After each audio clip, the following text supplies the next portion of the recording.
आगे के वीडियो में हमने देखा था कि एक छोटा बालक सिंह शावक के बच्चे के साथ खेल रहा है। तपस्विनियां उसे बार बार उसे छोड़ने के लिए कह रही है, लेकिन वो बालक सिंह के बच्चे को छोड़ नहीं रहा है। फिर वे राजा दुष्यंत को, पेड़ के पीछे खड़े राजा दुष्यंत को बुलाते हैं और उसे छुड़ाने का प्रयत्न करते हैं। तो राजा दुष्यंत उसे कहते हैं कि अच्छा, बालक के पास जाकर और हंसते हैं, कहते हैं कि हे ऋषि कुमार, तुमने तपोवन के विरुद्ध यह आचरण क्यों सीखा है जिससे तुम्हारे कुल की लाज जाती है? यह तो कोई अच्छी बात नहीं है। बच्चे ने सिंह के बच्चे को छोड़ दिया, बस इतना सा ही उन्होंने कहा और बच्चे ने सिंह के बच्चे को छोड़ दिया। दूसरी तपस्विनी कहती है, हे बड़भागी यानी कि बड़े भाग्य वाला, यह ऋषि कुमार नहीं है।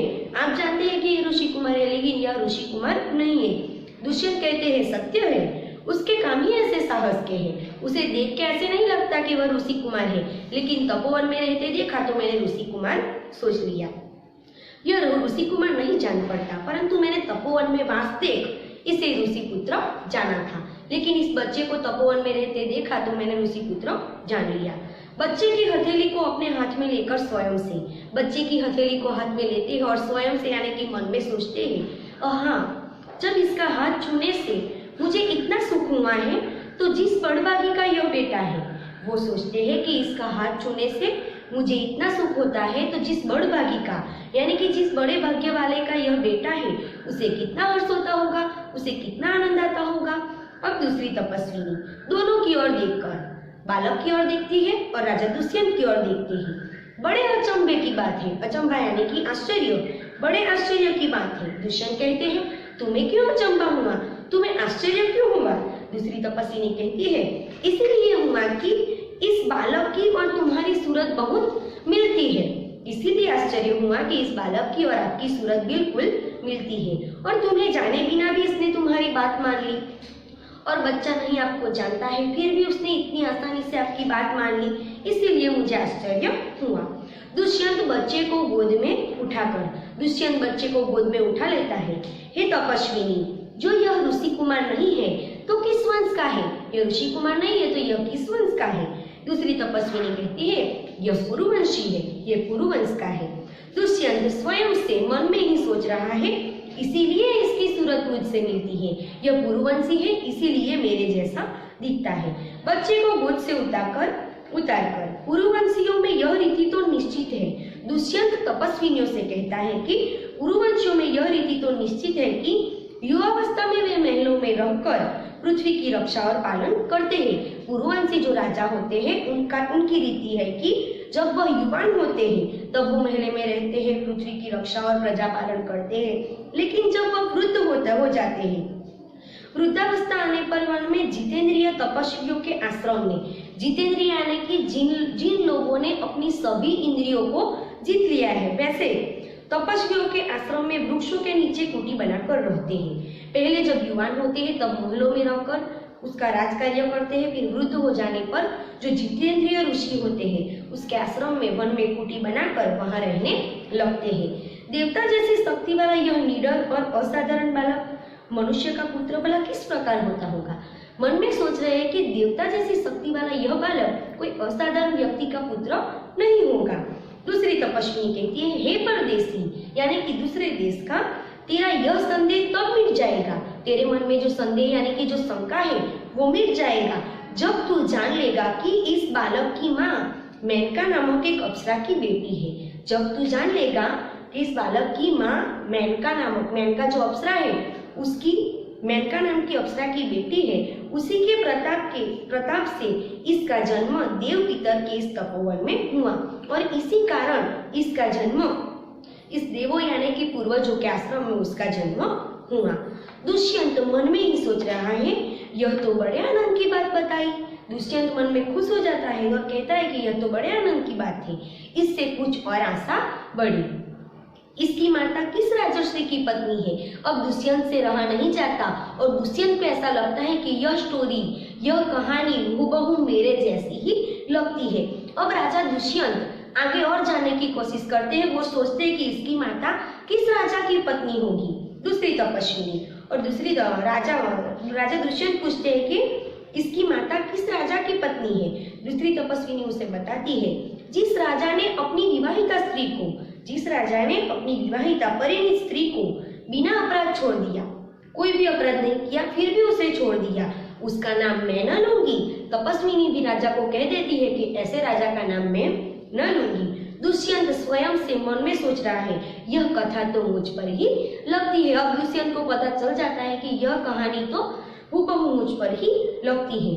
भला अब इस बालक की माँ का नाम पूछूं, अब इस बालक की माता का नाम भी पूछ लूं। पहली तपस्विनी जब मिट्टी का मोर लेने जाती है, वो मिट्टी का मोर लेकर आई।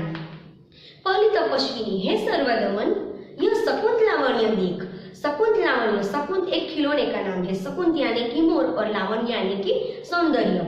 तो पहली तपस्विनी सर्वदमन को खिलौना देते हुए कहती है कि शकुंत लावण्य देख।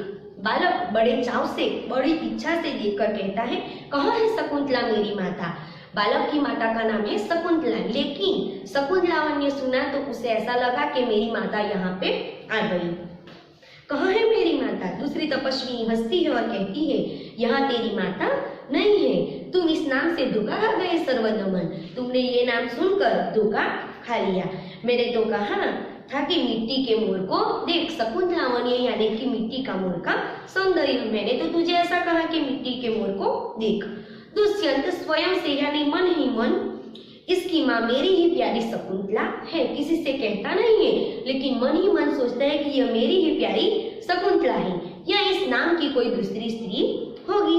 यह वृत्तांत मुझे ऐसे व्याकुल करता है, वृत्तांत यानी कि घटना मुझे ऐसे व्याकुल करती है जैसे मृग तृष्णा प्यासे हिरण को व्याकुल करती है। रण होता है, वहाँ धूप ज्यादा होने के कारण जो रेत गर्म हो जाती है, उसी कारण जो गर्म रेत चमकती है, तो हिरण को ऐसा लगता है कि वहां पर पानी ही है। ऐसे ही राजा दुष्यंत को भी मृग तृष्णा प्यासे हिरण को व्याकुल करती है, वैसे राजा दुष्यंत भी व्याकुल हो जाते हैं। बालक खुश होकर खिलौना देखता है तो खुश हो जाता है, मुझे यह मोर बहुत अच्छा लगता है, खिलौना ले लेता है। पहली तपस्विनी घबरा जाती है, ओह बालक की बाह से रक्षाबंधन कहाँ गया। बाह यानी कि हाथ, हाथ से रक्षाबंधन कहाँ गिर गया। दुष्यंत कहते हैं, घबराओ मत, डरो मत। जब यह नाहर से खेल रहा था, नाहर यानी कि शेर का बच्चा, तब इसके हाथ से गिर गया था। जब उसके साथ खेल रहा था तो उसके हाथ से गिर गया, सो वह पड़ा है, जो वह नीचे पड़ा है। मैं उठाकर तुम्हें देता हूँ, मैं अभी उठाकर तुम्हें दे देता हूँ। और राजा दुष्यंत वो जो डोरा है, जो धागा है, उसे लेने के लिए नीचे झुकता है। पहली तपस्विनी जल्दी जल्दी बोलने लगती है, अरे अरे मत उठाओ, इसे मत छूना, इसे मत उठाओ, इसे छूना भी मत। दूसरी तपस्विनी, ओह इसने तो उठा ही लिया, उसने तो धागा उठा लिया। दोनों एक दूसरे को आश्चर्य से देखती है, दोनों तपस्विनियां एक दूसरे के सामने देखती है। दुष्यंत, यह लो, परंतु यह कहो कि तुमने मुझे इसको उठाने से रोका क्यों था। ये धागा लो और बाद में मुझे बताओ कि तुमने मुझे रोका क्यों धागा उठाने से। दूसरी तपस्विनी कहती है, इस रक्षाबंधन का नाम, जो धागा है उसे रक्षाबंधन कहा जाता है, इस रक्षाबंधन का नाम अपराजित है। ये जो धागा होता है उसे अपराजित, उस धागे का नाम अपराजित है, जो सर्वदमन के बाह में बांधा हुआ था। जिस समय इस बालक का नामकरण हुआ, जब बच्चा छोटा था, उसका नाम रखा गया, तब महात्मा मरीचि के पुत्र कश्यप ने यह धागा दिया था। महात्मा मरीचि के पुत्र कश्यप ने यह धागा सर्वदमन को दिया था। और इसका गुण यह है कि इस धागे का यह गुण है कि जब भी यह धरती पर गिर पड़े, तो जो धागा बांधा है सर्वदमन की बाह पर, कभी भी धरती पर गिर पड़े तो इस बालक के माता पिता को छोड़कर इसे कोई दूसरा न उठा सके, उसके माता पिता के सिवाय उसे दूसरा कोई उठा नहीं सकता। अब दुष्यंत कहते हैं, और जो कोई उठा ले तो क्या होता है। तो पहली तपस्विनी कहती है, तो यह तुरंत सांप बनकर उसे डसता है। और तपस्विनी कहती है, जो कोई उठा लेता है तो तुरंत ये धागा सांप बनकर सामने वाली व्यक्ति को डस लेता है। दुष्यंत, तुमने कभी ऐसा होते देखा है क्या। तुमने कभी ऐसा होते हुए देखा है। पहली तपस्विनी के अनेकों बार देखा है। दुष्यंत प्रसन्न होकर, दुष्यंत खुश हो जाता है, तो अब मेरा मनोरथ पूरा हुआ, अब मेरी इच्छा पूरी हुई, मैं क्यों ना आनंद मनाऊं, मैं आनंद क्यों ना मनाऊं। बालक को गोद में ले लेता है और पर्दा गिरता है। तो इस कहानी में ऐसा बताया है, राजा खुश हो जाते हैं बच्चे को देखकर, और उसे पता चल जाता है कि यही मेरी प्यारी शकुंतला है और यह बच्चा भी मेरा है। तो ऐसा कैसे हुआ था कि राजा दुष्यंत है, राजा दुष्यंत और शकुंतला एक दूसरे को मिले थे, फिर उसका विवाह हुआ था। विवाह होने के बाद उसकी शादी भी हो गई थी।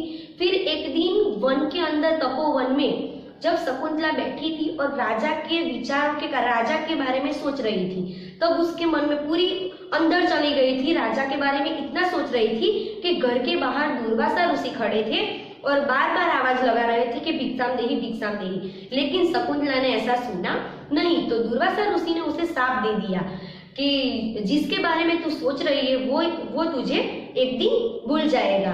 तो इसी के कारण राजा दुष्यंत ने शकुंतला को छोड़ दिया था। और राजा दुष्यंत और शकुंतला का पुत्र कौन? क्योंकि भरत, और भरत के नाम पर ही हमारे देश का नाम पड़ा भारत। थैंक यू विद्यार्थी मित्रों।